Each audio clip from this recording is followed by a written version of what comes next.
இந்திய பிரதமர்களின் பதவிக்காலம்.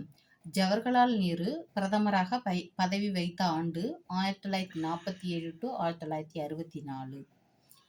ஜவஹர்லால் நந்தா தற்காலிக பிரதமராக இருந்தார். 27 1964, 9/6/1964. ரெண்டாவது லால் பகதூர் சாஸ்திரி பிரதமராக பதவி வைத்த காலம் 1964 to 1966. இந்திரா காந்தி அம்மையார் அவர்களின் பிரதமராக பதவி வகித்த காலம் 1967 to 1977. மொரார்ஜி தேசாய் அவர்கள் பிரதமராக பதவிக்காலம் 1977 to 1979. சரண் சிங் அவர்களின் பதவிக்காலம் 1979 to 1980. இந்திரா காந்தி 1980 to 84 வரை மீண்டும் பிரதமராக பதவி வகித்தார். ராஜீவ் காந்தி பிரதமராக பதவி வகித்த வருடம் 1984 to 89. விபி சிங் பிரதமராக பதவி வகித்த ஆண்டு 1989 to 1990. சந்திரசேகர் அவர்களின் பதவிக்காலம் 1990 to 91.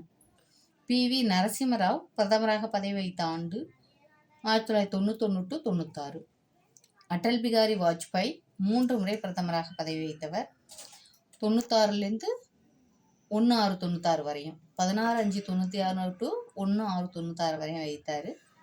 எச்.டி. தேவகவுடா பிரதமராக பதவி வகித்த ஆண்டு 1996 to 1997. ஐ.கே. குஜரால் பிரதமராக பதவி வகித்த ஆண்டு 1997 to 1998. அடல் பிகாரி வாஜ்பாய் பிரதமராக பதவி வகித்த ஆண்டு 1998 to 2004. மன்மோகன் சிங் பிரதமராக பதவி வகித்த ஆண்டு 2004 to 2009, 2009 to 2014 வரை பிரதமராக மன்மோகன் சிங் அவர்கள் பிரதமராக பதவி வகித்தார். நரேந்திர மோடி 2014 முதல் தற்போது வரை பிரதமராக பதவி வகிச்சுட்டு வர்றாரு. நரேந்திர மோடி 2014 முதல் 3 முறை வரும் பிரதமராக பதவி வைத்து கொண்டிருப்பவர்.